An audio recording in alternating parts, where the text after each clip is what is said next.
So అందరూ కూడా be positive. So ఉంటారు పాపం. జగన్మోహన్ రెడ్డి గారిని ఆలోచించండి. ఇంట్లో వాళ్ళు అతన్ని ఇబ్బంది పెడుతూ, బయట చంద్రబాబు నాయుడు ఇబ్బంది పెడుతూ, పైన బీజేపీ ఇబ్బంది పెడుతూ, ప్రతి ఒక్కరూ ఏదో విధంగా అతన్ని క్రష్ చేయాలా అని వాళ్ళ అహాన్ని చూపించుకోవాలనే ఒక ప్రయత్నం చేస్తున్నారు. So at this point of time మనమందరం కూడా వైసీపీ పార్టీకి ఆయనకు తోడుగా ఉండాల్సిన బాధ్యత. నాకు తెలిసి ఆయన ఎవరికే కానీ తెలిసి అయితే నష్టం జరిగిండదు. సో డెఫినెట్గా ఒక పొలిటికల్ డ్రివన్ తప్ప, రాజకీయంగా తీసుకోకపోవడం తప్ప, ఆయన అన్నీ కూడా ప్రతి ఒక్కరికి కూడా మంచి చేసే ఒక ప్రయత్నమే చేసినాడే తప్ప ఎక్కడే కానీ నెగిటివ్ చేయలేదు. ప్రతి ఒక్కరికి మంచి చేయాలనే ఒక ఆలోచన తప్ప వేరేది ఏం చేయలేదు. సామాన్యుల వరకు కూడా ఒక మంచి చేయాలనే ఒక ఆలోచన తప్ప వేరేది ఏం చేయలేదు. సరే ఉండొచ్చు, రాజకీయంగానే చూసుకోలేదు. ఇప్పుడు ఎఫ్పి షాప్స్ ఉన్నాయి ఒక పల్లెలో, ఒక గ్రామంలో. ఎఫ్పి షాప్ అంటే ఆ ఊర్లో ఉన్న పెద్ద లీడర్ దగ్గరకు ఉంటుంది. అది జనాలందరూ అతని దగ్గరికి పోతుంటారు, లైన్లో నిలబడుతుంటారు, తెస్తుంటారు. జగన్మోహన్ రెడ్డి ఒక కొత్త పద్ధతి తీసుకొని వచ్చినాడు. ఒక వ్యాన్ పెట్టాలని, అది ఇంటింటికి పోయి ఇవ్వాలని. సో అక్కడ అతను బాధపడినాడు, వీళ్ళకు సాటిస్ఫాక్షన్ లేదు. అలా మల్టిపుల్ రీజన్స్తో ఈ విధంగా ఉంది. So that's it for now. So అందరినీ కూడా be positive and we have to, అందరం కూడా జగన్మోహన్ రెడ్డి గారికి తోడుగా ఉందాం, అండగా ఉందాం. అతన్ని అన్ని విధాలుగా కూడా ఇబ్బంది పెట్టే ప్రయత్నాలు చేస్తూ ఉంటారు ఎమ్మెల్యే క్యాండిడేట్స్కి. రాజకీయంగా ప్రతి గ్రామంలోనూ, ప్రతి ఊర్లోనూ, ప్రతి వార్డులలోనూ కూడా ఇబ్బంది పెట్టాలా అనే ఒక ఆలోచన విధానంతో చూస్తుంటే ఇప్పుడు ఒక కొత్త ట్రెండ్ వస్తుందన్నమాట. మామూలుగా రాజకీయ నాయకులు కొట్లాడుకుంటూ ఉంటారు, అయిపోతూ ఉంటుంది.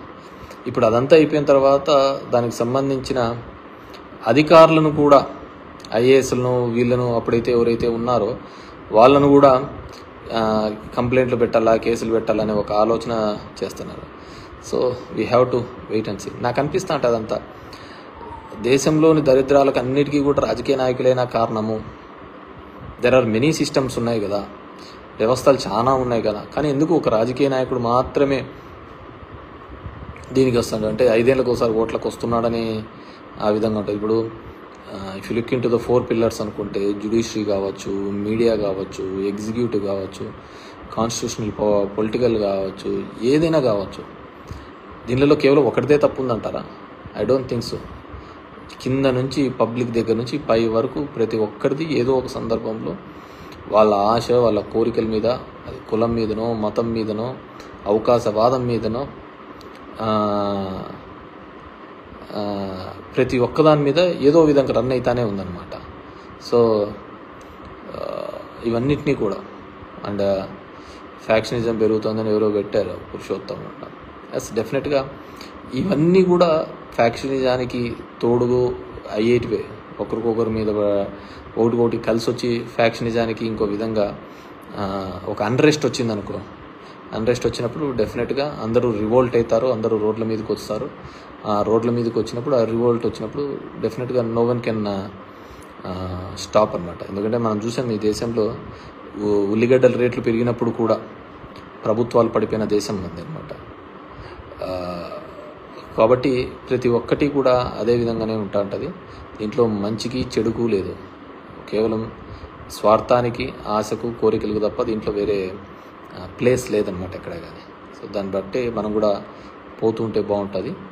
So I wish all the best.